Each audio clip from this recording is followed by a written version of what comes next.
Сәлеме құрметті әріптестер, мен бүгін сіздерге WordFlow программасында түрлі сабақта қолдануға болатын әдіс-тәсілдерді көрсетемін. Ол үшін бізге Google платформасын ашамыз. Поискке WordFlow деп жазамыз. Мінекей, менде шығып тұр. Енді осының ішіне бірінші тұрғанға кіреміз. Кіргеннен кейін мен тіркелмегендеріңіз болса, онда тіркелу дегенді басасыз.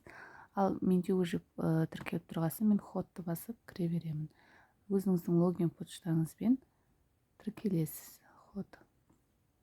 Енді создать деп өзіңіз жаңадан сабақтар жасай бересіз. Менде сабақтар дайын тұр, сондықтан мой занятиеге барамын.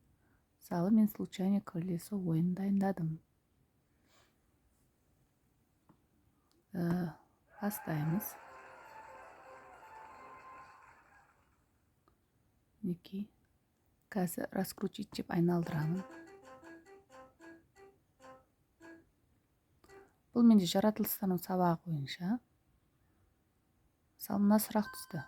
Шағылған дыбысты қалай естуге болады? Оқушылар осыған жауап береді. Бұны өткен сабақты бекітуге қолдануға болады. Болмаса басқа түрлерінде қолдануға болады. Осы жерде сұрақтар азайып отырады. Бірте-бірте тағы да айналдырамыз. Неке келесі сұрақ түседі бізде. Өзі белгі береді. Жаңғырық дегеніміз не? Неке қайтадан жоқ болып кетті.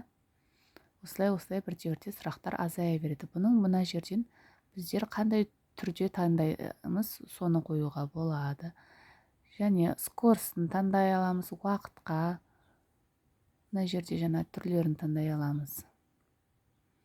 Сонымен қатар астында таблица лидер деген бар. Осындай кейбір нелерге таблица лидер қоюға болады. Оқушылар жеке орындайды.